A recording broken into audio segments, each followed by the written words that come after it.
spinach soup. That's right, medical medium spinach soup. It's a powerful tool. It's not just spinach soup. It is a game changer. It can take someone from here to there with their healing. It can. And I'll tell you why. For a lot of reasons. We're going to make it. I'm going to make it. I got the spinach here. I got the celery here. I got the tomatoes here. Got a little basil. Got some oranges. I'm really pumped up about this. And we're talking about low sodium. Low sodium, sodium crisis, or somebody with low sodium, somebody not able to retain sodium, or somebody that's actually maybe doing it wrong and they don't know it, but they need to do different things to keep their sodium up to par. Hey, let's go into that right now too. So, and I have some tea right here, lemon balm tea. Nice. Good to see you guys coming on here. We're going to be talking about a lot about sodium. How much sodium are you on? Are you doing sodium? Are you adding sodium to all your stuff? So what you hear in the health movement is you'll hear, and you've been hearing this probably for years. I mean, it's going on, I think, 20 years, maybe 30 years, is you'll hear out there, take salt and put it in some water. Give yourself some salt water. You know, take a pinch of salt or a bunch of salt and throw it in. Take a teaspoon of salt or more and throw it in your water. You have to have salt in there. Do the rock salt, do the sea salt, do the high quality salt. And so that's been a big one in the health movement. It's ridiculous. It's actually not even correct for somebody what they need. And it's one of those snake oil things that are out there, and it's just being passed around. There's no science to it. There's no real science to it. It's just one of those things where it was a good idea. Hey, put salt in your water. That will keep you stable and so forth. But really it doesn't. It dehydrates you further. Doesn't allow the water that you're drinking to work for you. And it's not the right kind of salt. So let's talk about different salts as we're doing this right now. And you guys, if you just came on here, I'm making the healing spinach soup, the medical medium spinach soup. I'm really excited about it. It's a powerful healing tool. I mean, if you use the spinach soup correctly, meaning you make it and you consume it, you make it right, and you consume it on a regular basis, what it can do for you, how it can just change fibromyalgia, RA, eczema, psoriasis, chronic fatigue syndrome, Lyme disease. Like, what it can do for you is a miracle. Multiple sclerosis. You can literally live on that spinach soup every single day and clear up problems like neurological problems, aches and pains, tingles and numbness, stiffness of the neck, knee problems, inflammation all through the body. I mean, how it can help is just a miracle. So we're going to go into that. We're talking about sodium, and interesting, spinach has a lot of sodium in it. Spinach does. But there's a difference between that and throwing sodium in water. So let's talk about the two different sodiums out there. So there's commercialized sodium out there, the kind that's thrown in junk food, processed food, fried greasy food out there. It's the commercialized salt. It's also the salt that you see in the grocery stores. That's not like Himalayan rock salt. It's not like sea salt or something like that, or a really high quality sea salt. Instead, it's the commercialized junk salt. It's what I have called all these years road salt. It's in all the food. It's in all the restaurants. Restaurants don't buy $50, $60 bags of salt, like a $60 bag of black salt, $60 bag of, rock salt. People don't do that in restaurants. In restaurants out there worldwide, it's just salt. It comes in a 50-pound satchel, 50-pound bag, and that's what goes, and it's, it's all about how you can make that meal as cheap as possible for the bottom line. That's what restaurants do out there. I mean, that is the reality. That's life out there on planet Earth. So what happens is people get road salt. They get commercialized, denutrientized salt. That's what they do. And it's all about, getting that in all the food to make people like it and make them crave it. That's the key. And then there's hidden salts, hidden MSGs, yeast extracts, which are MSGs. And you'll notice yeast extract is in everything these days now. I mean, it's gone from here to here. Like, it used to be just in one item here, one item there in the past. Now it's in everything: organic foods, packaged foods, soups, sauces. You see yeast extract everywhere. What that is MSG. Toxic MSG. And it's thrown in everything. Toxic MSG with added road salt, commercialized sodium. other different chemicals thrown in, tagged and named as yeast extract, thrown in everything out there that you see. Now you'll see it in sauces and soups, like I said. You'll see it in packaged foods, canned stuff. You'll just see yeast extract everywhere out there. So you got to look out for that. The yeast extract is not good, but it's another form of bad sodium. Another form of bad sodium. Really important to know. So I'm trying to cruise through this information because I got a lot of information, and I'm trying to spill it out the best I could for you guys. So let's hit it. So you got the commercialized rock salt. I mean, not rock salt, commercialized road salt. You have that. I called it that for years. It doesn't have the nutrients. It doesn't have the profile in it. And then you have other salts. Bleached salt. Yeah, they actually have bleached sodium. If you can imagine, not only just commercialized it, but they bleached it. That's a whole nother game too. Now, that's not as popular anymore, but back in the 60s and 70s, salts were bleached. So we've learned to acclimate and learn to like salt, even if we don't realize it. We've learned to like it. We become addicted. So we're a society today that is addicted to salt. Now, a lot of coffee shops put salt in the water, in the machines. So it becomes coffee, salt, water coffee. They don't advertise it. You don't know it. Nobody knows it. But sodium is in a lot of coffees out there. It's in a lot of coffee shops. It's in a lot of coffee chains. Not in everyone, not in everywhere. So you might know somebody and be like, they don't put sodium in their coffee. There you go, medical medium. But let me tell you, a lot of them do. And there's a reason for that. They want it salt. They want their coffee salty. And then when you add your sugar and your milks or whatever you add, your soy, whatever it is that people like in their coffee, you add that in. And then that, plus the sodium that's additionally added, you have yourself a coffee that becomes really addictive. And so you keep on going to that coffee chain, to that coffee place. And you can do that, for a lifetime. I mean, you can go to the same coffee chain for a lifetime because of it. And people say, I like that coffee. So it's the sodium in that, in that coffee you're drinking that's really kind of makes it really kick in for a double addiction. So not only do you have the caffeine addiction right there, but you have the sodium and the caffeine combined. Surprise, surprise, surprise. Nobody knew that. Ha ha. But yes, it's true. So it's sodium thrown in everybody's coffee that they buy at the coffee chains. So there's that one. So let's go into the MSG a little bit too, okay? Yeast extract is being thrown in everything because it's another cheat way of getting sodium in there, so you actually have a burst of flavor. You can look at the package of the food, the package of the can, okay? And you'll see a certain amount of sodium. But yet it tastes so good. It tastes so salty. Why? A lot of times yeast extract is thrown in there, but they don't add it. They don't add that salt level. They don't put it to the ingredient list. You see how it works? 300 milligrams of sodium, 1 gram of sodium, 2 grams of sodium, but yeast extract, really potent form of sodium, takes it to now, boo, off the charts. So there's a lot of packaged food and a lot of canned food and stuff, even healthy stuff. I'm talking about like organic or healthy stuff or all natural, whatever you want to call it, organic, this, that, non-GMO. And you're like, oh, these chips are really good. This is my favorite chip right here. Yeah, let me look at the sodium, honey. We better look at the sodium. Are you getting too much sodium in you? And it's like, yeah, it says 300 milligrams. That's about pretty much the level I see in other whatever, And then, but it tastes so good because the yeast extract is a whole nother level of sodium that they are cheating people, and people don't understand this. And that's the thing.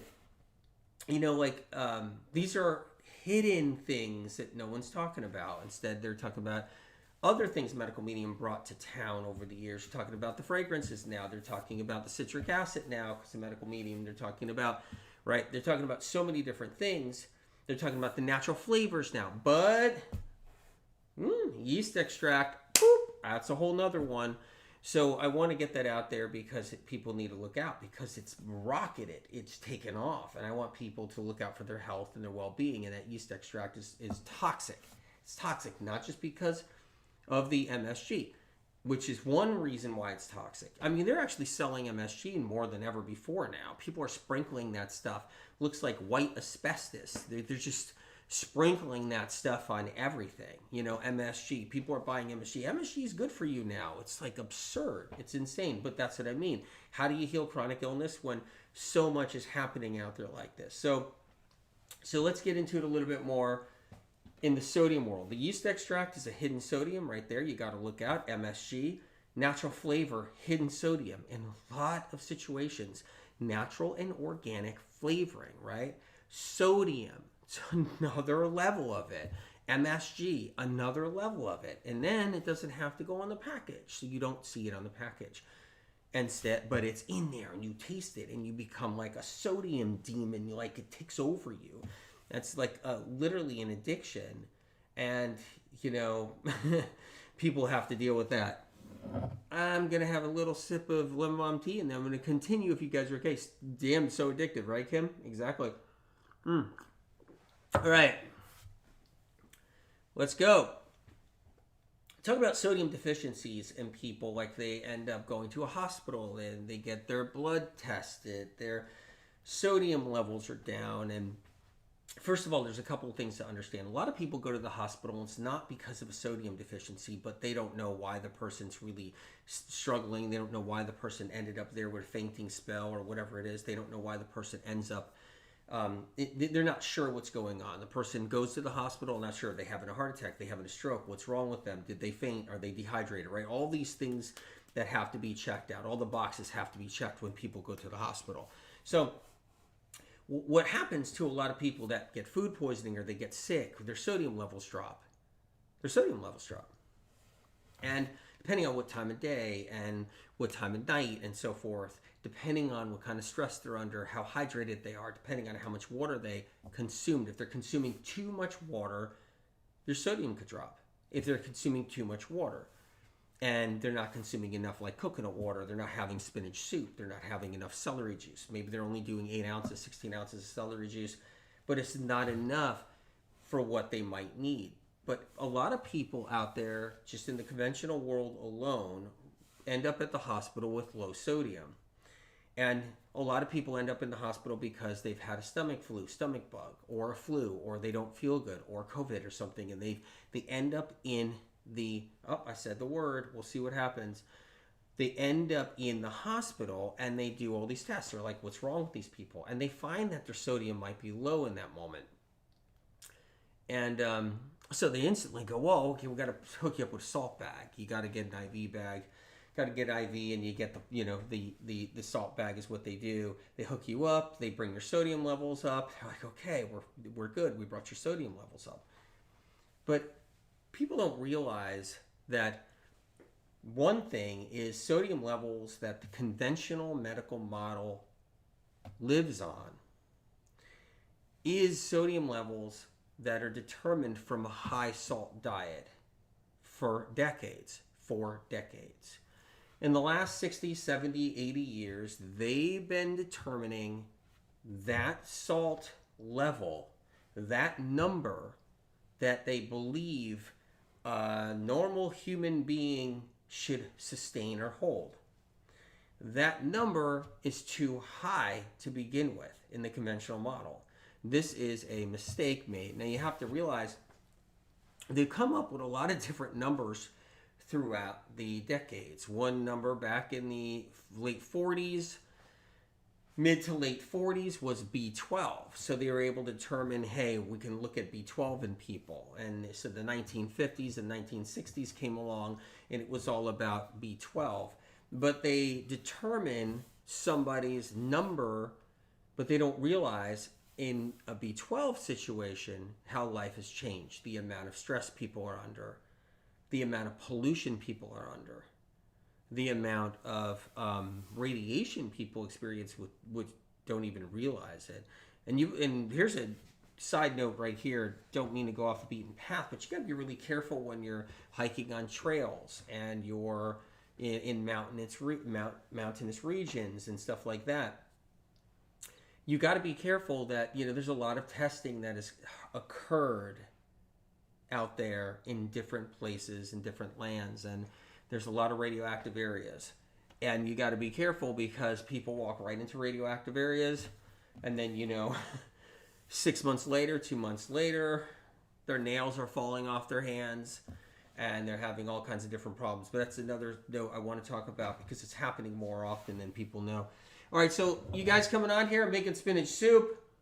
We're talking about a lot of information right here. We're talking about sodium. Are you on enough sodium? Are you sodium deficient? What is going on in your life? Quick announcement too, just so you know, Cafe Gratitude Medical Medium collaboration. The menu is launching October 15th. So October 15th in LA, Cafe Gratitude has medical medium meals on the menu. Unbelievable. It's actually really exciting too. If you were able to get a ticket for the 21st, the 22nd, the 23rd, 24th of October, where I'm going to be there at Cafe Gratitude for a meet and greet, and we're all going to sit down and eat. If you happen to get that ticket and you're coming, I can't wait to see you. I'm excited. Congrats on getting that ticket because it was hard. A lot of people wanted those tickets. So if you were able to somehow beat thousands of people into getting that ticket and you're going to be there, it's going to be fun. I'm happy for you. I'm excited. I'm going to be there. I'm going to say hi. Another announcement. Gaia Health Conference. So it's the Gaia and Heal Health Conference. I'm excited about this. The Gaia and Heal Health Conference. All right. November 9th. I am pumped up about this. I'm going to be speaking right there. Check out my website. You can see the details and the information. You can sign up to the live stream. You can be there live. I'm going to be there. So it's going to be in Colorado, when you get a chance. I haven't been to Colorado in a while. I'm actually excited about it. I want to go to Colorado. I'm going to travel around Colorado for a little bit and explore Colorado. It's going to be really cool. Just letting you know. There are limited tickets. So make sure you grab one if you can. Limited tickets at the Gaia Heal Conference, November 9th. So I just wanted to let everybody know, are you going to be there? Are you buying a ticket? I'm going to be there as a speaker. I hope you guys come. It's going to be exciting. I've never done anything for Gaia, so this is exciting. I'm pumped up about it, you guys. I want to give Gaia my support in any way I can. I'm going to be there. I'm pumped up. Jackie over there, A-dubs. The nature podcast is my fave. Nature is saving me mentally always. I have so many friends in my backyard. I love nature. Love nature. It's incredible. Christina K. Hey, A. Who attacked your podcast? Aha. Yep. Somebody attacked my podcast, the Spotify podcast, the Medical Medium on Spotify, and it is completely gone. It is wiped out. I'm going to talk about that for a minute. Somewhere over there on IG, do you know that the Medical Medium podcast content on Spotify is no longer available? Yep, I do know about it. So, do you guys remember a podcast episode I just put out pretty recently? Do you guys remember the podcast that I put out? It's about damaging and problematic supplements, right? One thing that has happened with Medical Medium for quite some time is I get attacked severely by massive money-making industries. And I know a whole bunch of people are out there, they're on social and they're on X and everything, and they're trying to solve all these different injustices and health and everything else, and I get it, and there's a lot of different problems out there, right? But they're overlooking like other big problems that are causing serious problems with people. They're overlooking that. Medical Medium doesn't do that, right? I already broke all the information out on all the fragrances. I already broke all the information out on that original information of when you go through the airports and your luggage goes through, that you have to throw your luggage out after a certain amount of time so you don't have your baby or child just, standing next to that luggage, how it's loaded with radiation. I've already done so many things, right? The blood draw. I talked about the blood draw crisis. I've put out things that are actually brain bending, mind bending, because it's incredible information to educate people so they can heal information from SOC, right? Or what I've never known of so much of it. But what happened was I put out the podcast just like other podcasts that I put out, and I obviously pissed people off. And I put out the problematic and damaging supplement podcast, and you got to think about it. There's a lot of money behind colostrum. A lot of money. It is an evil, evil industry. Evil for a lot of reasons. And there's a ton of influencers selling colostrum. There is so much going on with colostrum. Millions, hundreds of millions of dollars are being made off of colostrum. And I gave colostrum a real ass whipping is what I did. And also charcoal, activated charcoal. Millions, hundreds of millions of dollars into that activated charcoal industry. A lot of people selling it. A lot of influencers pushing it. I gave charcoal an ass whipping. And then, and then other things too. Also, I did, and ACV, the ACV chewy gummies and all that. I hit that one pretty hard. And people that work in these apps and in these companies, they might have somebody invested in it and so forth, or they might be invested in it, and then boom, there it goes. Gone, the podcast is gone. So, for now. And I'm working on it, so it's all good. Denise says, I thought gummy colostrum okay. Terrible. Absolutely terrible. So many people are duped. I mean, the wolves pulled over their eyes on that one. You want to get sick and sicker someday, take colostrum. You will get sicker and sicker. It's really bad stuff. I have a podcast coming out pretty soon talking about some different stuff, and you'll learn about it. It's really scary. Yeah. It says Apple Podcasts. Is that secure, right? Apple Podcasts also got upset because of that episode. So, and so there's all kinds of triggers being pulled right now. So bullets are flying. I'm missing a lot of episodes right now on Apple because what happens is that medical media for years has been exposing like the real evil shit, right? The real evil shit. And so because of that, I'm always attacked and just always all kinds of things like that. And you guys know this. I mean, I haven't talked too much about it over the years, but I talked a little bit about it, right? Like, for instance, this whole sodium thing, this will get me a bunch of crap too, just so you know. You don't know it, but the whole throw salt in water thing is like a demon in the health movement, just so you know. Every trainer tells every single client, throw salt in water. Every single bodybuilder, throw salt in water. Every single health coach, throw salt in water. Every single naturopath, chiropractor, throw salt in water.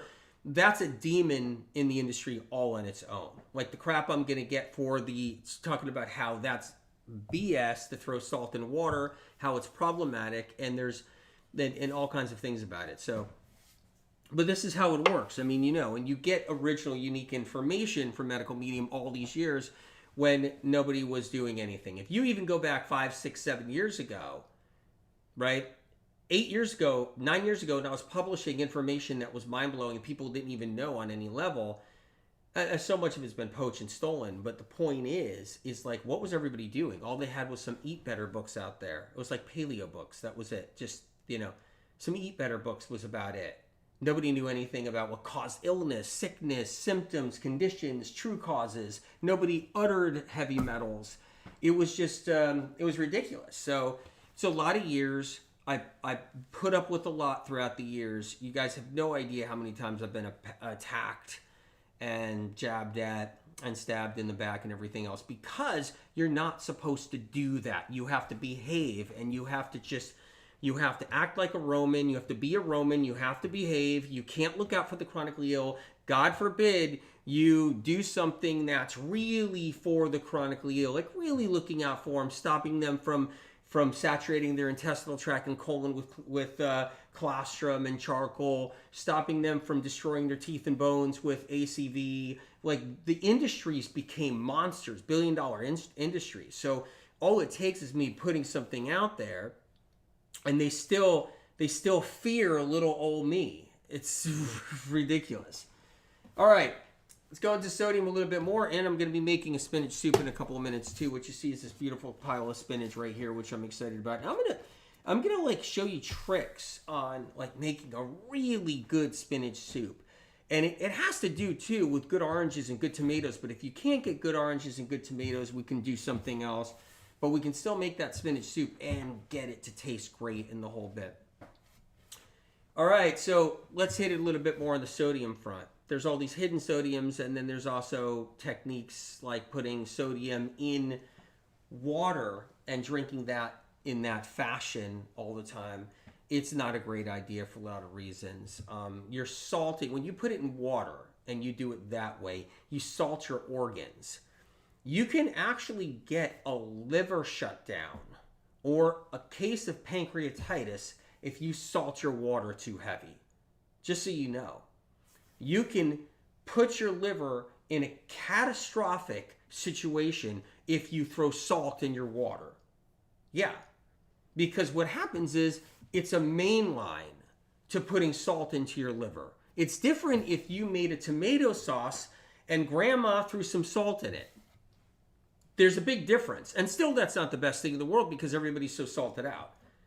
But the point is, when you salt water and you're somebody with chronic illness and you're just listening to some trainer out there or whatever it is, and you see him online, you see him on social, you see him on YouTube, and you see people, everybody, I wasn't doing great until I put salt in a glass of water every single day. And by the way, go to my website and you can buy my little sodium packs at the same time. Whatever it is, the point is you can put your liver into catastrophic shutdown. You can go into liver failure if you oversalt water and you don't have a meal around it. You don't have food to try to uptake that sodium. So you're somebody and you're working out, you didn't eat anything that day, you're intermittent fasting or something, you're doing anything like that, and you're sitting there and you're just throwing salt in water because somebody told you it's a great idea, and you're training in the gym, whatever it is, and you're running on your treadmill, I don't know, taking a walk, and you're just doing that. You're damaging your liver. That's what you're doing. It's crazy. All right, so yeah, all right. And I see somebody popping up some certain influencer names and stuff like that through there. And I just saw one that has stolen all my liver information in just the last 3-4 years. They read Liver Rescue, one that you think is a great person with a lot of integrity. I just saw that.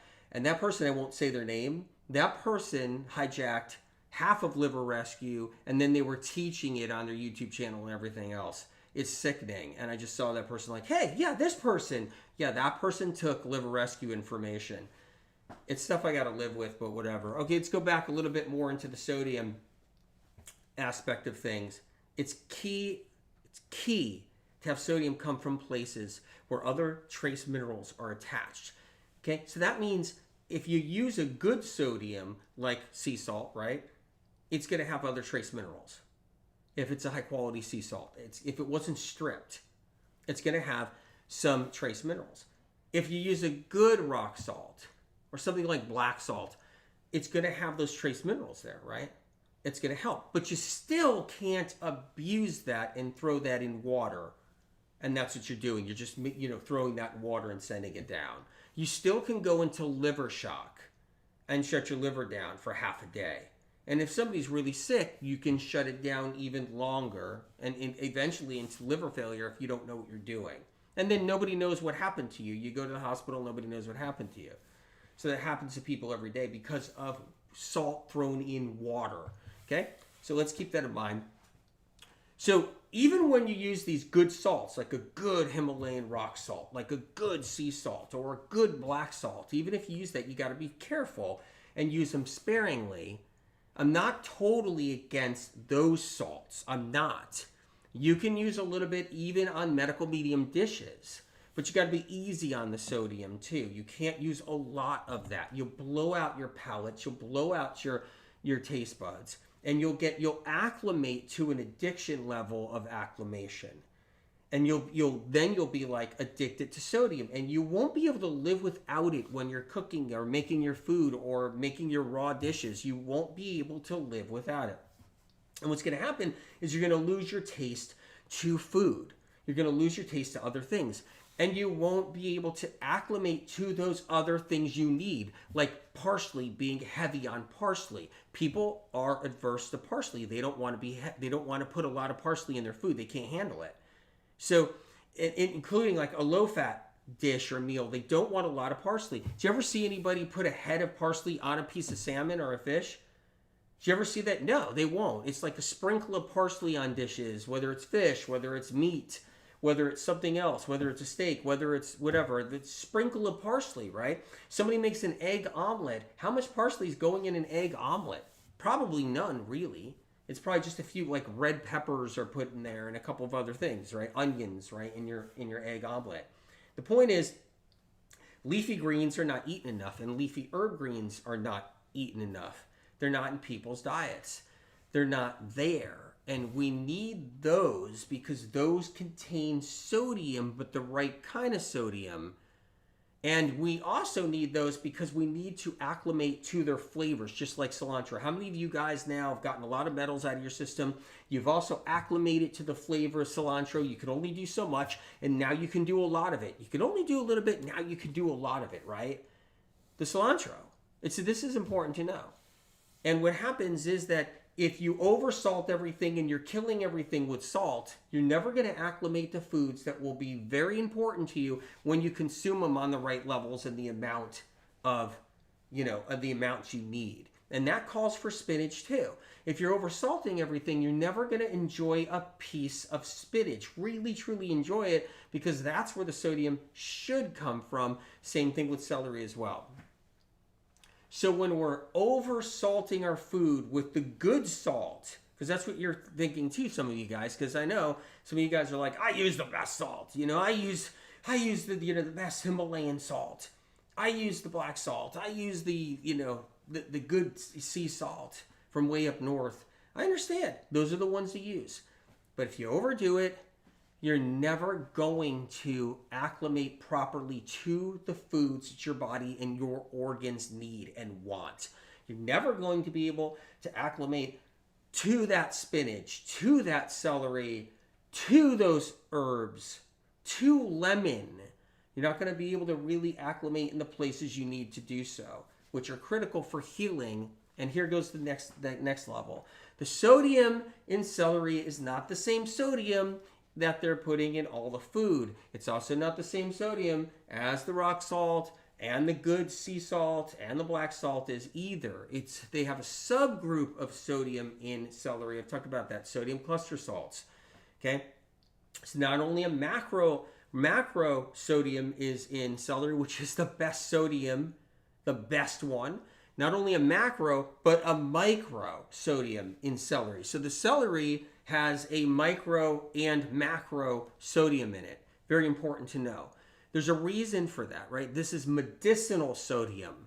This is a different kind, right? Spinach leaves, spinach, the plant, the stems have also sodium in there as well. Now the sodium in spinach is bound. So what the difference is, it's bound to other minerals. They won't separate. So what happens is when you take a rock salt, Himalayan rock salt, when you take a sea salt and you take black salt's a little different. I like it better in many ways. If you take the Himalayan salt and the sea salt and you throw it in water, the trace minerals don't stay bound. They separate and they lose their viscosity. So this is important to know. When you have sodium coming out of spinach, it's one of the reasons it's so healing.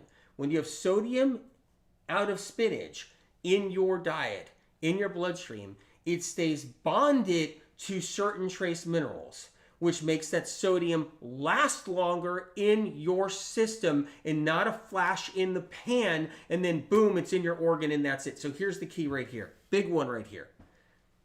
When you're doing sodium in the water, like a good salt that I talked about, rock salt, sea salt, okay? It's a flash in the pan in your bloodstream. It's like treating something with medications conventionally. That's what it is.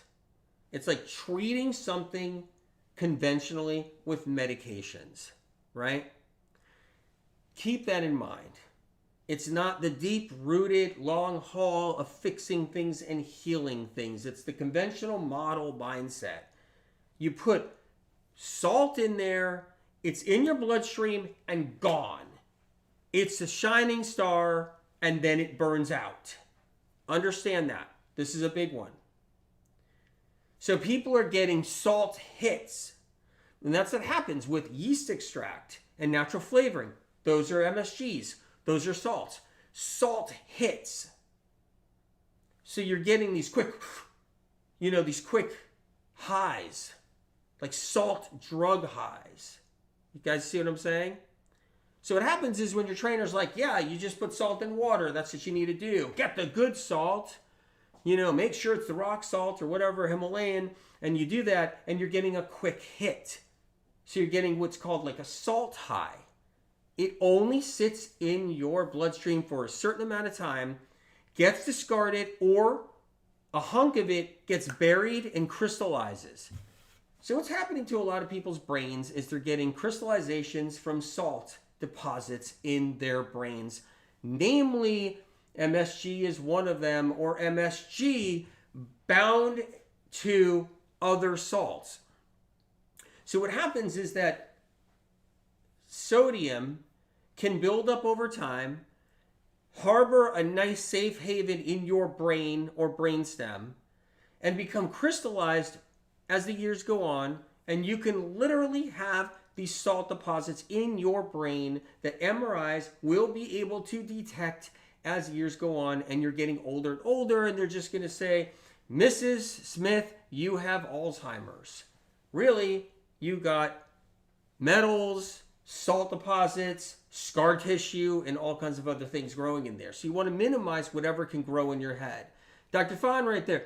Blood tests change day to day. Just because it's low in serum doesn't mean it's an accurate reading, correct, of what's in the cell. Even if you use SpectraCell or other nutritional analysis. I agree. That's actually really good. That's really good. Thank you, Dr. Fahn, MD. Amazing doctor, and that's actually amazing information. Thank you for bringing that to our attention.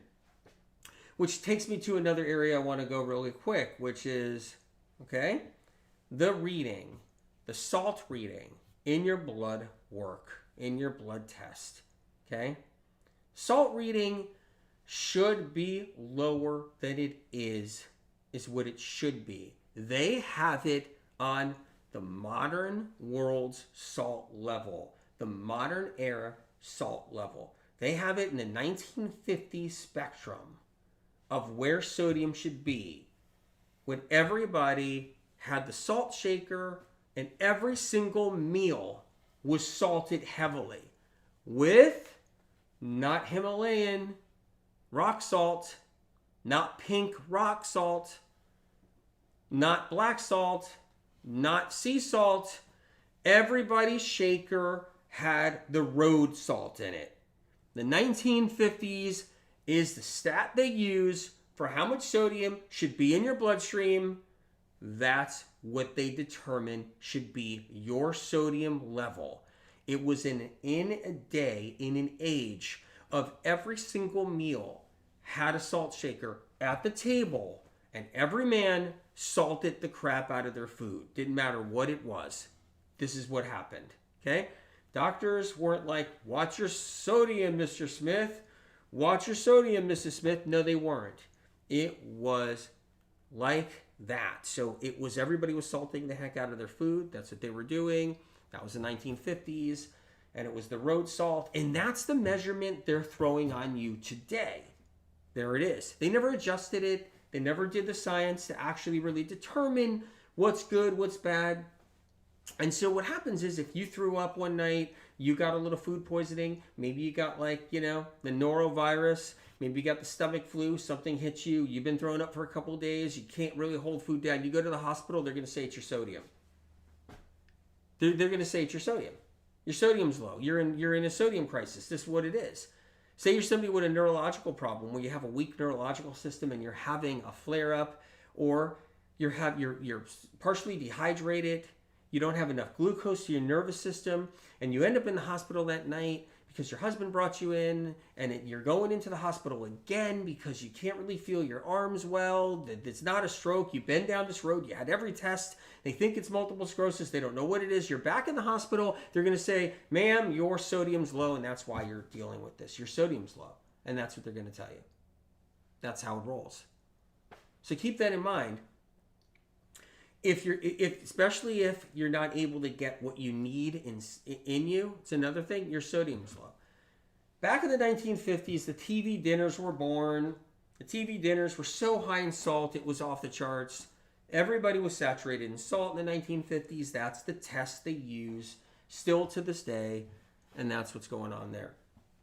All right, how do you actually sustain sodium? So you're not having to rely on water and salt. Water and salt. You have to bring enough sodium into your diet that naturally occurs in plants and herbs. That is the key right here. Okay?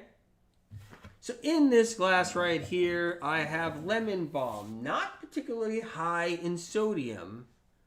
I have honey in here too. And I have water. Okay, this is not a salty brew in my hand. All right. If I eat a celery stick and drink some tea, I'm bringing those sodium cluster salts into the mix, into the bloodstream, and it could sustain and sit in my blood for quite a while, a lot longer than any kind of salt hit. So if you take Himalayan rock salt or a sea salt and you throw it in here, okay, and mix it up, it's only going to give you a quick hit. That quick hit will be in your bloodstream for a very short time. Any excess will either be urinated out or will go into your liver or in another organ, eventually for storage, and may never come back out. Keep that in mind. When you're doing something like healing tools, like the Medical Me and Spinach soup, something changes. It's also addicting, so it makes you feel good for a minute and then it makes you feel like you need more.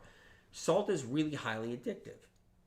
So that's another thing too. And like I said, your acclimation drops for things that you need salt from, and it raises for chips and stuff like that. Okay, so let's hit that.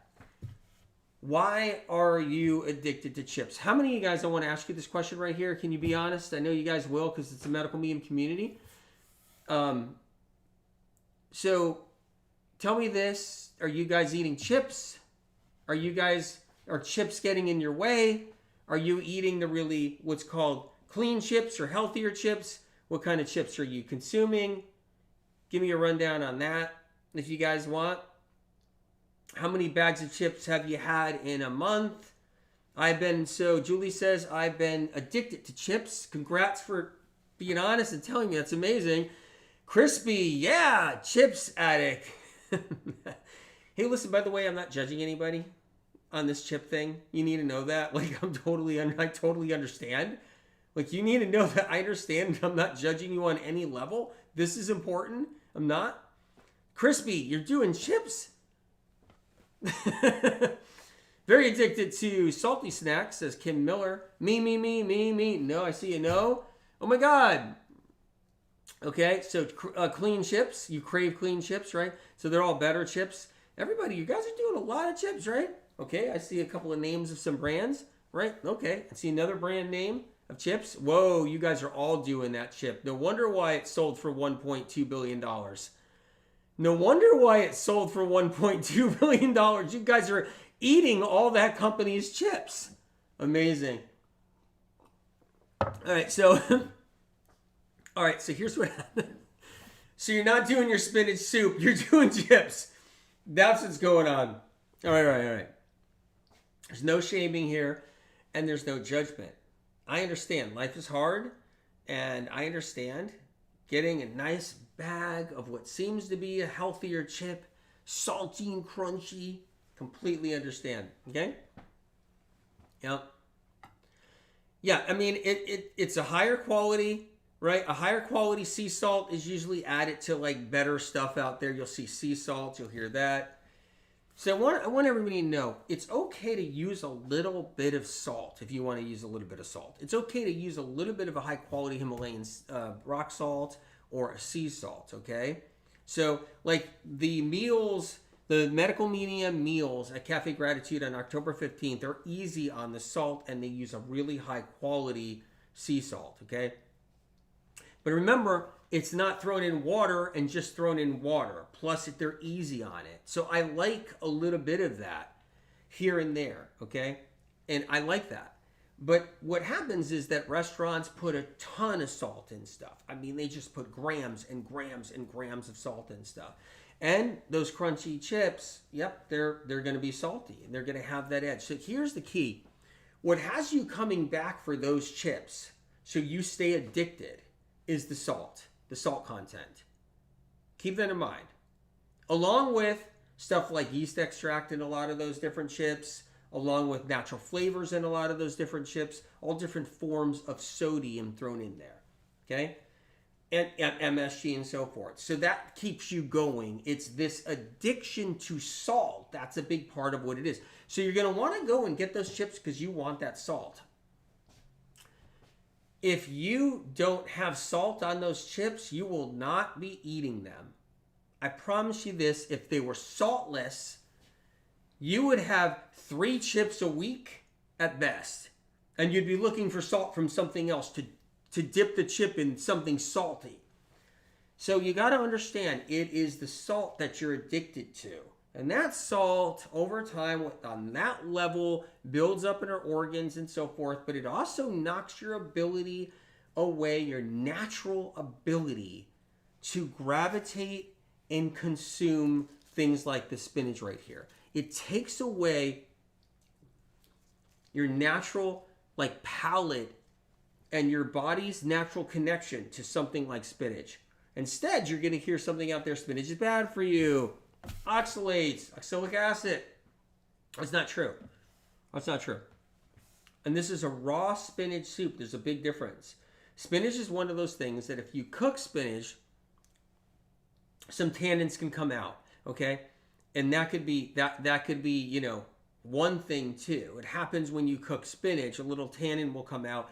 It'll make it taste weird, even slightly bitter. When it's raw, it is perfect. Absolutely perfect. Summer over there, let's see. I've been addicted to chips for my whole life. Recently, I started having spinach soup, and I don't desire chips as much. Is that a coincidence? You're getting the right amount of salt from the spinach soup into your bloodstream and into your body, and then you're intuitively connecting to all of that, psychically, intuitively, all of that. You're connecting to that whole thing. And then it's making it so you're like, I don't want those chips as much. I don't want to eat those chips as much. It's incredible. That is incredible. Okay? So here's how the industries work. Salt something and you will be a buyer and consumer for a lifetime.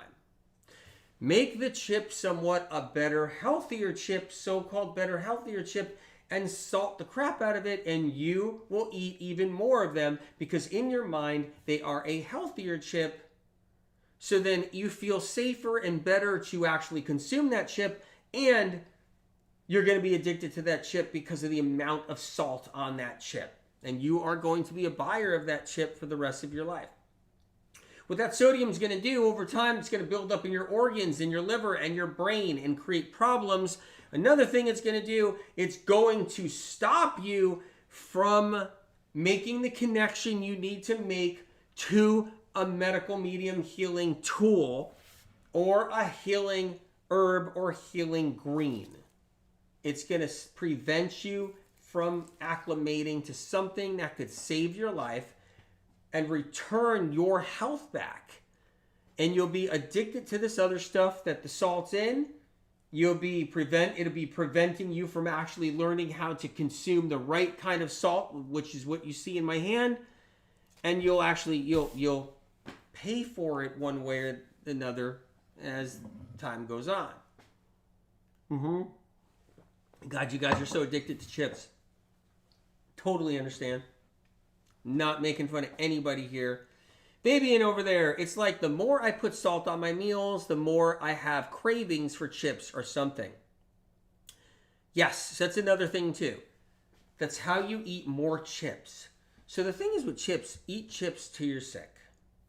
Eat chips till you're sick. The salt makes you want to eat the whole bag, eat the crap out of them, and then the next day eat another whole bag. The next night, another whole bag. It makes you want more and more of it because of the salt. Yep. All right, rundown on sodium problems. Like I said, I talked about before. The conventional model for the blood test is wrong. It was gauged on the 1950s when everybody was using road salt, and it was done that way, and everybody had a salt diet. Okay, we still have salt diets now. Better salts, like I said, are happening. But yes, chips have oil too, but try to eat those chips with just oil with no salt, and you will not be happy. You will be a miserable, miserable consumer, customer. If you just have the chip with the oil on it, a healthier chip with healthier oil on it, maybe avocado oil, whatever it is, and you don't have the salt in there, you will not waste your money on those chips anymore. That will be that.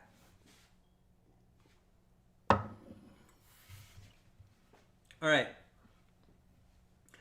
How come people have low sodium in many situations? They have low sodium because they're not getting any of the correct, vital, real sodium they need to be getting. From celery juices, from lemons, yes, lemons, from spinach, yes, spinach. Even cilantro has a little bit in there. They're not getting it from tomatoes. Tomatoes have a little bit of natural occurring sodium in it, which is incredible. Tomatoes. So these are things that are critical for people for their healing. That's the kind of sodium that resets everything. Oh man, I hate that word, reset. I hate that word. Everybody uses that word. Every time they think they got a new idea, a new plan in health, a new whatever, it's like a reset, a reset. Everybody sells a new program, reset, reset. Meanwhile, not really. It's not really a reset. Not a real reset. But good, good marketing. All right, you guys. Let's start making some spinach soup. So much more to talk about sodium. So the way you sustain sodium in your system, okay, is by getting sodium that's bonded and attached to other minerals. It stays in the bloodstream longer. And when it enters an organ, it doesn't get dumped as trash, meaning and piled in some corner. You got to understand that. Sodium won't hold a bond when it's in sea salt, like I said. It won't hold a bond when it's in, say, Himalayan rock salt of some kind or pink salt. It won't hold a bond long enough inside the body. It's a quick fix, meaning it's a quick hit is what it is. It's a quick hit. It won't hold the bond. And when it won't hold the bond, then it gets stored in the liver somewhere as a deposit of garbage, stored in the brain as a deposit of garbage, just like, guess what? MSG. Same thing. Stores and becomes garbage, trash salt, even if it was a great salt. What I'm saying is if you throw it in water, that happens. If you use a little bit of the pink salt and a really high quality sea salt in your food, I'm okay with that. Or should I say, Spirit of Compassion is okay with that. Because that's where I got that piece of information from. Gotta give Spirit credit sometimes. Asol over there on YouTube. Spinach soup makes it so easy to get tons of greens. Exactly, which is what we're going to do right now, which I'm excited. I have mine plugged in right here, my machine. I'm pumped up about this. See, I've cured myself and many clients from potato chip addictions using spinach soup and leafy greens. They reduce salty, crunchy cravings. Boom! Boom! Amazing. Seriously. It really is. All right. This is how you hold your sodium. It's bonded. Doesn't get thrown out like trash or stored in an organ like trash. Okay? Especially when you put okay, for instance, when you put like a sea salt, a high quality sea salt on food that's not garbage food, you put it on food like this, or food like, like a medical medium potato salad or something, and you put it on that kind of food, it's different. You can get away with it. You can use it. That's why at Cafe Gratitude, we're using some, we're staying easy on it, which is incredible, but we're using some. It works. But you don't want to be putting it and throwing it in your water like your trainer's telling you, and you're guzzling it down and you think you're doing your body good. Your skin's going to turn to crap down the road. You're going to dehydrate your derma. It's going to be a quick hit in your bloodstream, then gone. It's going to store in your brain and liver. That's a different story. And then when you do things like this, the spinach, you're bonding that sodium to minerals. They stay in your bloodstream and they regulate. They regulate. That's what I needed to say this whole time. Sodium from the celery, sodium from the spinach regulates. So what I'm going to do is I'm just going to just knock this down a little bit. I want a lot in here. So I want to show you guys what I do. Okay? Someone might just do that and that's all they do. They put like a cup in there, a couple of cups. I'm going to put more. Now it's not crushed and chopped finely and put into like a measuring cup. But what I want to do is I'm putting a lot in here. I'm making a thick one. Kind of like a dip. So it isn't going to be a real liquidy spinach soup. It's going to be like a thick dip, okay? And I'm not putting anything else in here yet. So keep that in mind, all right? Putting some more spinach in here, like this. Look how much I got going on in here. Look at that. Half of a big container. And I'm using a food processor. Now you can make it your consistency you want with the food processor. You can actually pulse it like I'm doing. See right there? Okay. So I got a decent amount of spinach in there, and I can get more in there too. I'm not going to put a lot of celery in here. That's why the recipe doesn't call, it calls for like 1 stick, a half a stick. You can do a quarter stick. I'm just going to do a quarter of a stick. It's extra sodium. It's a different variety of sodium. So you're looking at 2 different kinds of sodium right here. You're looking at celery sodium. You're looking at spinach sodium. I'm going to put a little bit of basil in here. Not a lot, but I'm going to put, you can put more in if you want. I'm going to throw some basil in here to give it a little bit of a twist into it there. Okay. All right. Tomatoes. So, 2-3 medium-sized tomatoes are great. You can do a little less if you really wanted to, a little bit more. There's sodium in tomatoes. There is sodium in tomatoes. Yes, different form of sodium. These all hold a bond. And as they hold a bond, you're going to have a regulation of sodium in your bloodstream. So you don't become an addict. You don't become a sodium crack addict, because that's what happens. Sometimes it can be hard to get good tasting tomatoes. I want to head into that field right now. Okay, I got to tell you guys something. You get a sweeter tomato, like an heirloom tomato, spinach soup tastes extraordinary, out of this world. If you get a tomato that's sweet and it's not so acidy, the spinach soup tastes absolutely incredible, okay? These aren't really that acidy. They're on the sweeter side. This is a good tomato I'm using right now. And when you use a good tomato, boom, you can just live off of this. It tastes so damn good. And if you're worried about protein, oh my God. The whole protein thing, protein. You're getting a lot of protein from your spinach. It pains me to say it, because honestly, the whole protein scare and protein fear based crap that's happening out there is unbelievable and ridiculous for a billion reasons. And someday we're going to explore all of them. But the point is you're getting plenty of that if that's your stuff, you know, if that's your thing, okay? So I got a orange right here. Another key, if you get a good orange, a sweet orange, one that's not that, like, you know what I mean? Like sharp, one that's not as sharp.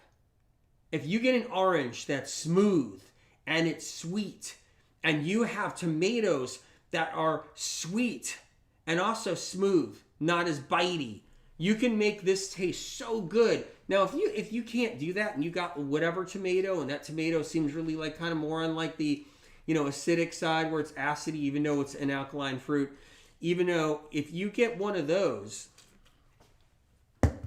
then you might want to put a little honey in it. So I got some honey right here so I can show you. But I'm not going to need honey in this one.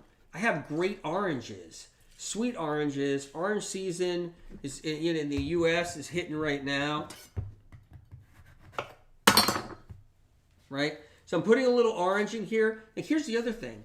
If you put more orange in there, you got more of a liquidy spinach soup. You can customize it to your liking. You don't have to have it where it's exactly a certain amount. Like I just put 2 oranges in here basically. Okay? I'm going to add a little bit more spinach too.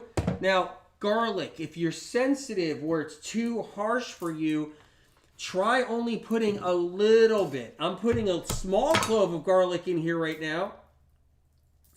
But 1 clove of garlic works in the spinach soup. Okay? You really love garlic, you're welcome to put more. If you don't mind that garlic being hot and hot on your palate and everything, if you don't mind that, put some more in there. I'm okay with that. But I'm doing 1 clove of garlic, doing a small clove. That was small, okay? And then, all right, I got everything in here. I'm blending it up. This is a thick one.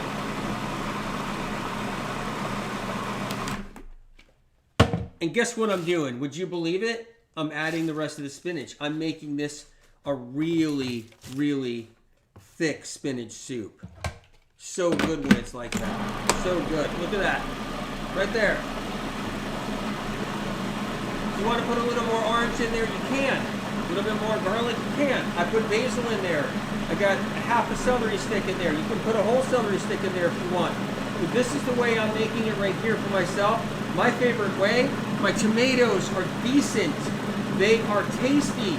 And what you're seeing here is different forms of sodium. There's a little bit of sodium in basil. So you got basil, spinach, celery, tomato, sodium in all of those. And guess what? There's a little bit of sodium in garlic. Okay. There's sodium in garlic. You can use a little bit of mango if you don't want to use a tomato.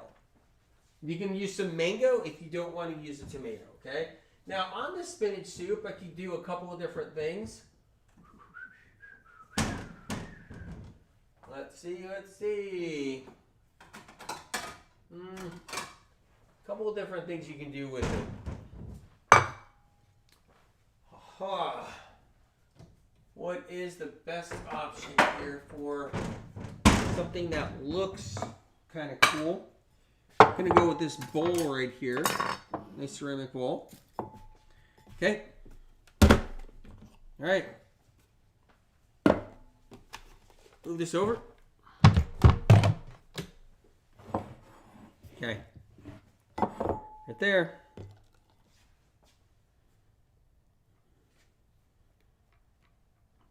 That's wonderful. I could take a spoon. I could scoop the rest out. I might do that.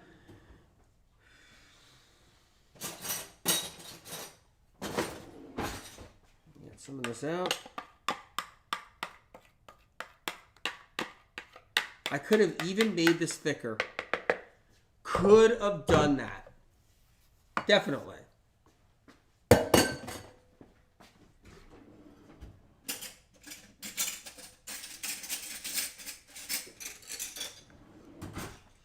This is a healing tool, just so you know. It can move the needle. This isn't just a soup. This is a healing tool. Powerful one. So much so, this can get people out of the worst chronic illness when used properly. There's people out there bedridden throughout the years that I've known personally. And I got them out of bed by using this tool right here. This spinach soup, the medical medium spinach soup. This is not a joke. This is not just a recipe. This is a life-saving technique, a life-saving tool. You guys got to know this. You care about people out there, you care about somebody in your family, someone you love, make sure you make it for them. Ask their doctor what's right for them. Have them ask their doctor if it's okay. But this is a miraculous healing tool right here. And it's these things put together, Spirit of Compassion has taught me, going all the way back many, many years, decades, since I was young, that it's the combination of these and the combination of getting that much raw spinach in you along with everything, which people don't get in them. They don't.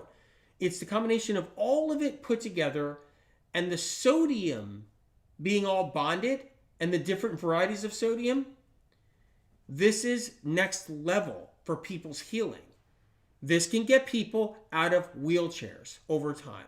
This can get people who can't build any muscle. They've had wasting away diseases because their nervous systems, they can't function, so they can't use their muscles.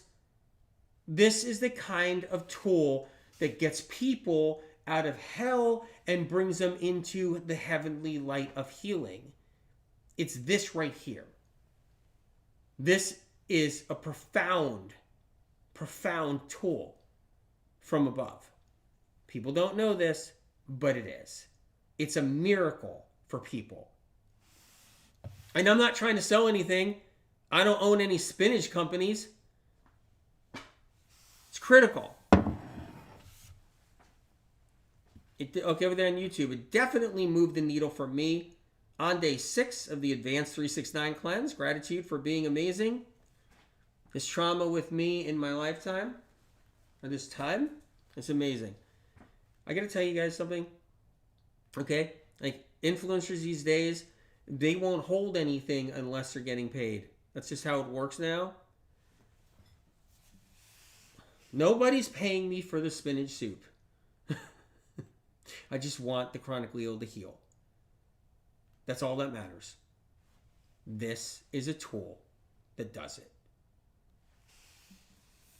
And if you make it right, and like I said, you can put honey in. So let me just show you kind of the level of honey to use. So let me do that. Okay, say you don't get a really good tomato. Say you don't get a really good orange. All right? Maybe your spinach isn't the best tasting spinach. What you do is you get your honey and you just put, that's it. So a little bit of honey, that's all. Just like that. And then you mix it up. Right? You mix a little bit of that honey in there. Like that. That's what you do. Incredible. Over there on IG, spinach soup got me out of the hospital when my heart stopped 3 times. Whoa, Patty on IG. Whoa.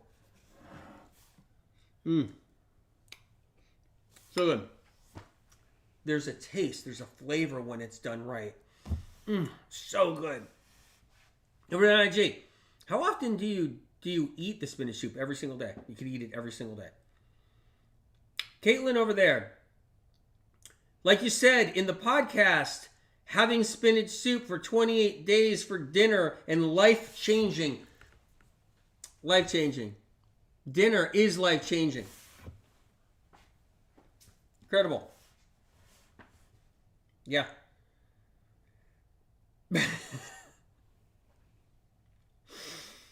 It's a bird over there in IG. Do you eat this warm or cold? Okay, everything could be put in the refrigerator so it becomes cold.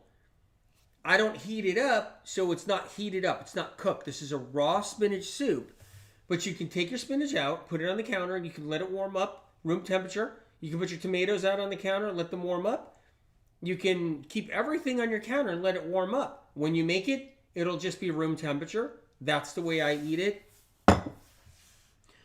Can I have it? Let's see. Can I have it if I suffer from gout? ask your doctor what's right for you, but you better believe it. I've had people I've known in my life and so forth, they're doing spinach soup for their gout.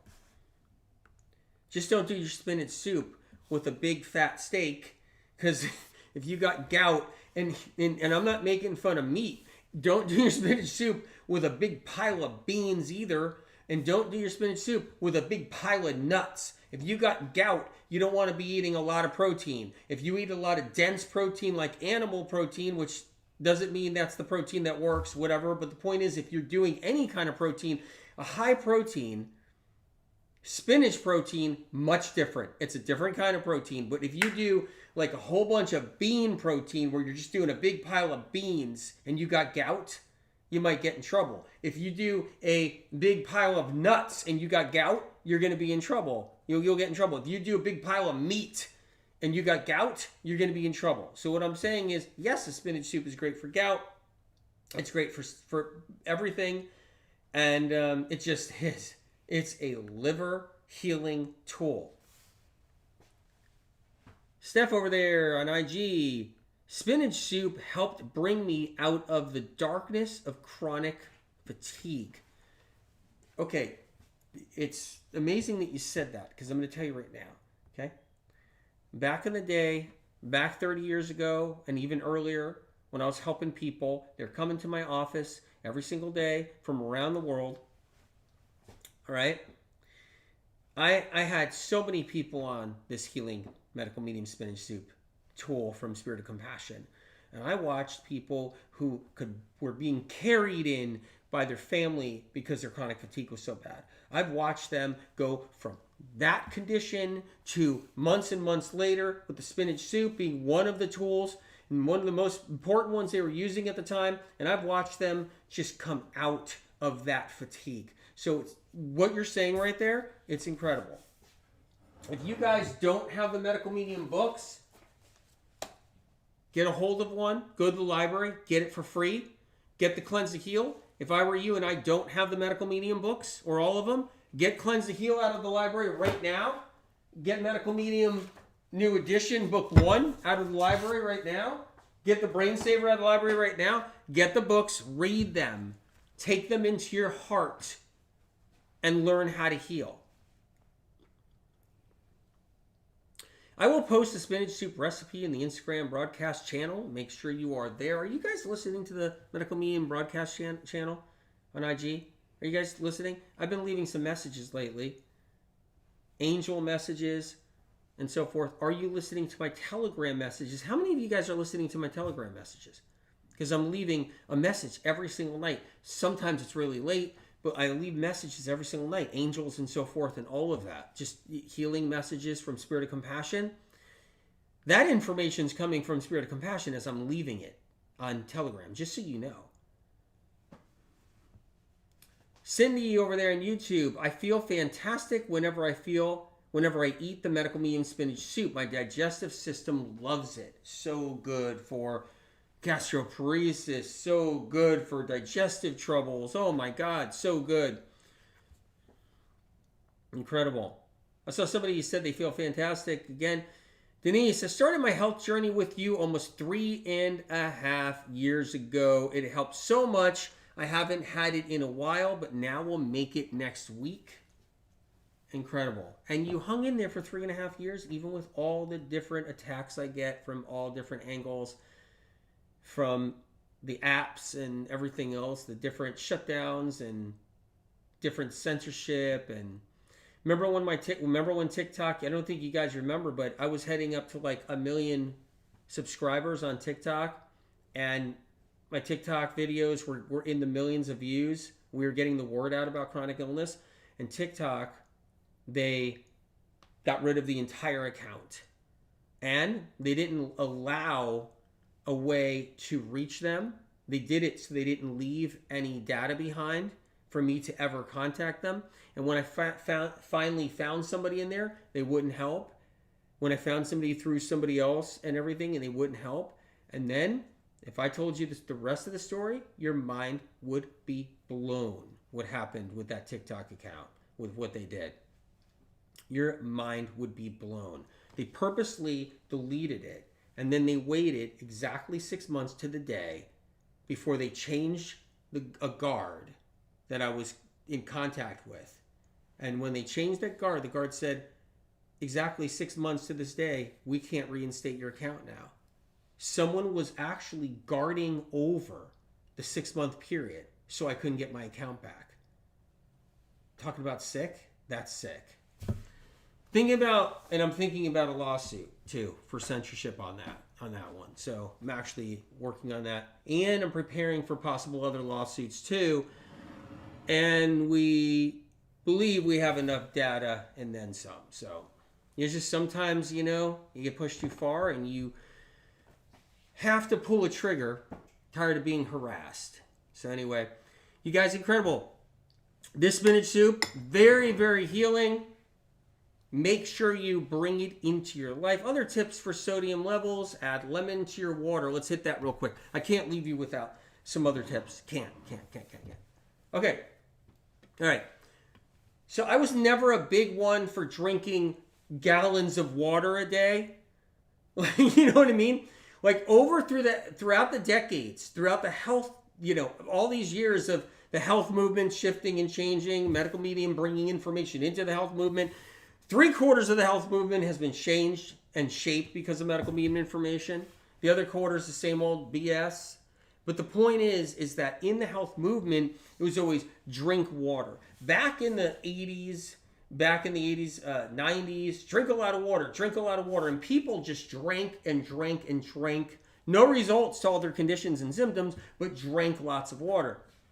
It was never one of those where, you should be drinking, 30 ounces of water every half an hour. I mean, you wouldn't believe the advice I've seen out there.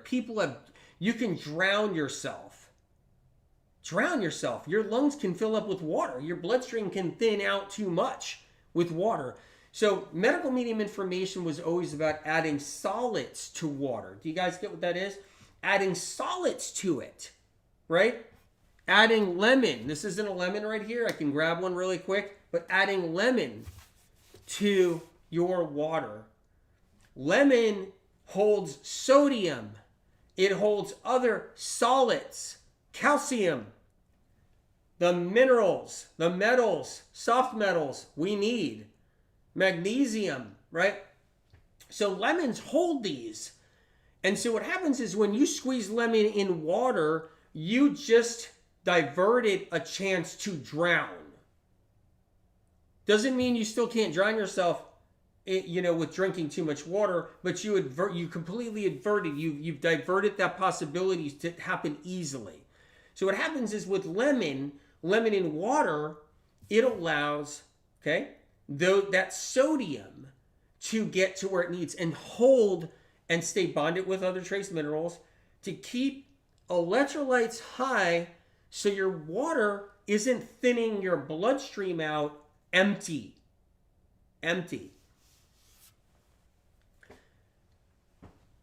So Spirit of Compassion wanted people to be on lemon water because of flushing the liver of poisons and toxins.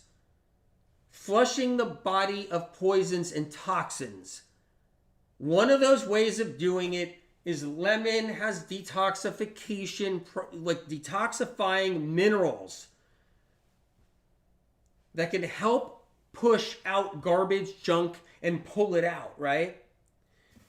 If you're somebody who all they have is distilled water, you have to add some trace minerals into that water. You have to add lemon into that water, at least lemon into that water. So if you're a distilled water person, now you've gotten rid of all the solids.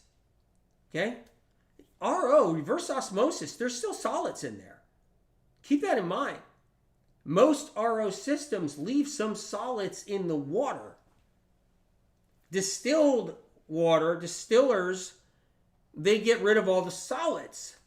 And then you're drinking that water. If you just drink too much of that distilled water and you're drinking way too much of it, now we're in a water topic.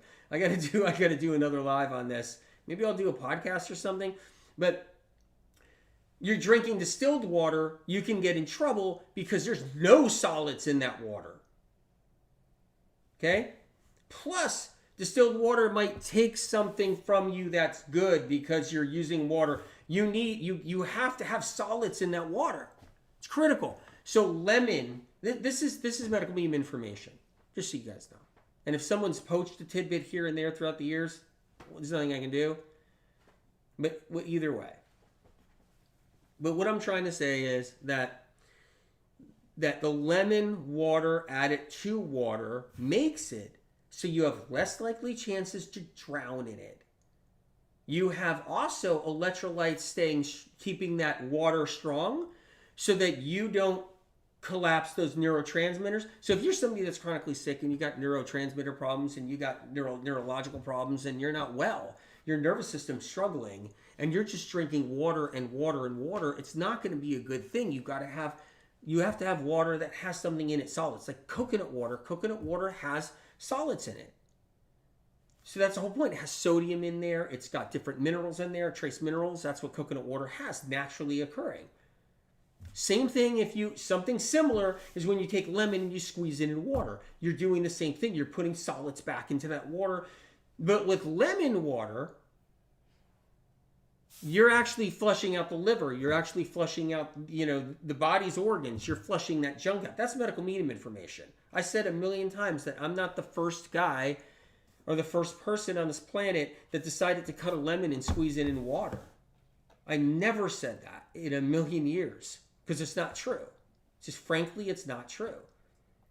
But medical medium information that I put out for these decades is that lemon water first thing in the morning is a flusher of toxins and poisons from the liver when the liver gathers it up all night long and it needs to get pulled out. The lemon water does that. And also bringing all the electrolytes back into the water, that's also medical medium information. Bringing the solids back in, like the calcium and so forth. So that's why lemon water is so important with the healing process. Some people overdrink plain water. They overdrink plain water. And if you overdrink it and your electrolytes start dropping, including sodium too, electrolyte starts dropping. It's one of the electrolytes. Potassium gets thrown off, your sodium, potassium, your glucose gets thrown off. Glucose is part of an electrolyte. It becomes a part of an electrolyte. Jackie, my son drank too much water with friends one day and he felt nauseous and felt like throwing up. He learned. I think one of the most terrible things is like water drinking contests. Every 5 years, they all forget that somebody died in the middle of a water drinking contest. Every 5 years. And so there's, hazing. That's a prime example. Somebody died like 25 years ago from a hazing where it was a contest to drink the most water for a whole bunch of newbies at a fraternity. And, some kid drowned right in front of everybody and you can't save them. They're drowning. They're on the floor flapping around and then they're drowning. And, this is just, it's like every 5 years another person drowns from like a water drinking contest. And I'm like, what is going on here? How come nobody remembers and nobody knows? Because that's what everything changes in 3 years. And the same thing with all the influencers now and the podcast influencers and so forth. The crap they were talking about 3 years ago, 2 years ago, 4 years ago is embarrassing. Having people do the worst things and now they change their tune and grab some good info from like MM or something and now they're changing it. No one looks back 3 years ago and says, whoa, you were saying that? You really are like a shapeshifter. You are a chameleon and a carpetbagger. Celery juice for sodium. Incredible. A lot of people are not consistent with drinking enough celery juice. They only drink 8 ounces or 6 ounces. I'm not putting shade on that. Drink 2 ounces. But their stress levels are going, up. Their adrenaline is pumping. They need more than just 4 ounces a day. And quite frankly, a lot of people, they stop drinking celery juice and they remember drinking it a year ago and they think they still drink it or something. That's something that happens too. People tend to remember, they're referencing in their brain a time when they drank a lot of celery juice or a time when they ate something really good, but they haven't been doing that. And they're dabbling in stuff. They're dabbers, right?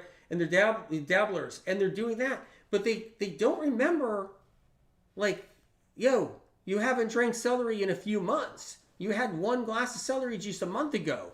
You're not going to keep your sodium levels strong, so you're going to be relying on addictive behavior. You're going to be a salt addict, a salt crack addict, and you're going to be just doing that. So it's crazy. That's what happens, you guys. And then next thing you know it, and if they got weak adrenals, yeah, I know. All right, you guys. There's so much to talk about. I could sit here all day, which I love to do. I would love to do that. And I love doing it, but weak adrenals and sodium levels, that's a question that comes up all the time. So weak adrenals and sodium levels, right? Just because you have weak adrenals doesn't mean that you're not going to have any sodium levels. But if you're hitting your body with the quick hit, the wrong sodium, it's not going to help your adrenals. Keep that in mind, right? You can also cook your adrenals in salt. You can pickle them. Understand that too. So here's some bad information that's out there. May as well talk about this. Woo! Here's some bad information. Your adrenals need salt. Your adrenals need salt. Trainers out there now, health coaches out there, graduating from whatever health coach, Acme health coach, company and corporation, and they're just stamping them out. It's like, you need salt for your adrenals, sodium for your adrenals. Dude, you can pickle your adrenals. You can pickle the shit out of your adrenals. Just for the record, you can dry them up like little prunes if you oversalt. If you oversalt, this is like a newsflash, a bulletin. If you oversalt, you can pickle the shit out of your adrenals and turn them into little prunes. Keep that in mind. Need salt for my adrenals. Need salt for my adrenals. You're killing your adrenals. You're killing your adrenals. Need salt for my adrenals. You're killing your adrenals. And then it gets worse. Need more salt for my adrenals, but your adrenals are being pickled and they're shriveling up and dying. More salt for my adrenals. Ma'am, your adrenals aren't doing good. At the doctor's office, naturopath, kinesiologist, acupuncturist, MD, whatever. You're at the doctor's office. Your adrenals aren't doing good. They look like they're getting worse. Iridologist, whatever. Your adrenals are getting worse. More salt. You need more salt. And you're addicted to the salt. So you're misreading all the signs. But that's the amount of stupid crap that happens in the health field. And when you're sick and chronically ill, it's the Wild West. You get too sick because of all the bullshit out there, toodaloo. It's really bad. And that's why somebody in Spotify said, just play a little joke on him. Let's take down his Spotify account. Especially when I'm talking about alkaline ionized water machines and colostrum and apple cider vinegar chewies, which is $1 billion industry. People aren't doing the medical medium healing tools, celery juice, spinach soup, coconut water, lemon water, etc. They're doing other things like eating salty foods, doing other stuff, throwing salt in water, and eating keto. Look, you guys, there's things you can do for healing. And the medical medium spinach soup is one of the most powerful tools that you can bring in to your lifestyle. Right there. TikTok, right there. IG, right there. YouTube, right there. Rumble, one of my favorite apps, right there. I could have packaged all this information and charged for it. I could easily package these up and charge for this. I could package this whole sodium thing up and put it out there and charge for it. You got to pay $39 to download it. And thousands of people will do that. Thousands and thousands of people will do that. Doesn't mean someday I won't, because I'll have to. With all the bull crap that's happened. But the point is I try not to do that. Anyway. All right, you guys. Check out my telegrams, please. You guys, seriously, in Rumble and everywhere else on YouTube, check out my telegrams. I'm leaving these exclusive messages on Telegram talking about angels, what Spirit of Compassion knows about angels, the unknown angels. I'm talking about Mars periodically. I'm talking about different things. Pride and Prejudice, like what's up with Pride and Prejudice, the 1995 version. I'm talking about that. I'm talking about a lot of different things on there on my Telegram. It's just letting you know, okay? So make sure you're there. Make sure you get to my Telegram channel. Make sure you subscribe, please. Get on there so I can deliver. So I can deliver that information.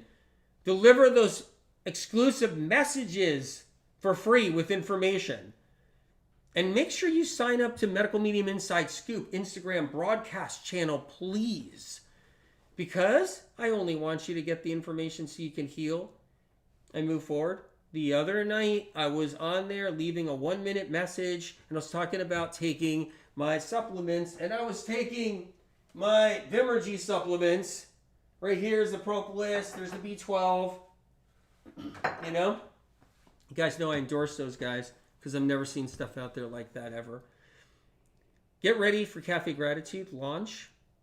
Medical Medium Cafe Gratitude collaboration, October 15th. They start putting the dishes on the menu. They launch it there. And if you signed up and got a ticket, if you got a ticket for October 21st, 22nd, 23rd, 24th, we're going to be in the restaurant together. I've never done anything like that. We're going to be in the restaurant together. We're going to have a killer time. We're going to eat. It's going to be sick. It's going to be a meet and greet. It's going to be on an intimate level for sure. It is going to be amazing. Medical Medium Heavy Metal Detox Smoothie is at Erewhon in the fresh pressed juice section. Make sure you get that there too. Boom. I don't know what else to say. Get on my newsletter so you know what's up. Get on my newsletter. Annabeth Lee. I just love the messages. Oh, I love leaving the messages. It's my favorite. I love leaving the messages. Spirit of Compassion gets me when I'm really tired. I'm leaving the messages when I'm super tired, which is kind of funny. Like I'm exhaustedly tired. Like I'm done. And I leave the messages on Telegram when I'm so tired. And then I sit there and I listen to Spirit of Compassion and I say whatever I hear. And that's how I leave the messages on Telegram, where I'm hearing Spirit of Compassion and I'm leaving the words, and I don't even know what I'm saying sometimes because I'm so tired. I had no idea. I just heard the word and I said it, and I'm like, what did I say? I don't even remember. Crispy. Oh, Delia Hoffman. You're on fire today, AW. Must have took Vimergy Celery Force. Love spending Saturday with you. Seaweed Hero, are you leaving lyrics on the YouTube? Or you guys, just so you know, I read all your comments on YouTube and on Rumble. I read all the comments and I read them. I don't just read them like this, like the influencers do. They poke through them. I actually read them and really take it in and look at what's going on. Rise with Meltem. And we wouldn't mind to pay for this info at all. Plus, you could protect yourself a lot better. I know. I'm at that point. Gotta be honest. Elaine, spinach soup in a mason jar on the go. So good. Oh, yeah. Well, you know what's really funny? I was going to put this in a mason jar, but then I realized I probably wasn't going to do it. I was going to make a mess, and it was going to be the Swedish chef all over again in here. Christine Phil over there on Facebook. Do you read Telegram comments? Yes, I do. Every last one of them. I do. I read every single Telegram comment. Yeah, my team helps me with that. They do. My team helps me with that, and I read every single comment. Yep. They help me do it so I can read them all. So it's really awesome. They have to turn on the apps. I don't know how to operate them. I'm embarrassed. But whatever. My team has to turn on the apps. Because knowing me, I will accidentally click on the live button, and I will be watering my plants outside, not even know it. Send me the comments is what I usually ask people to do. Listen, hey, I'm going to tell you something. There's something that I really care about you guys. And I don't know a greater honor to both meet you guys like I have, many of you, in person. I have a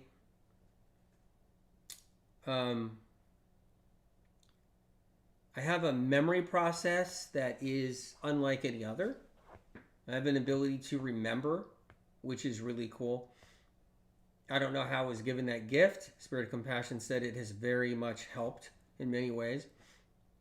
But I have a unique ability to actually remember when I meet someone. So I want you to know if you guys were there at the meet and greets. It was the greatest honor. And I take in a lot of information because of Spirit of Compassion in that short time we meet. It's incredible.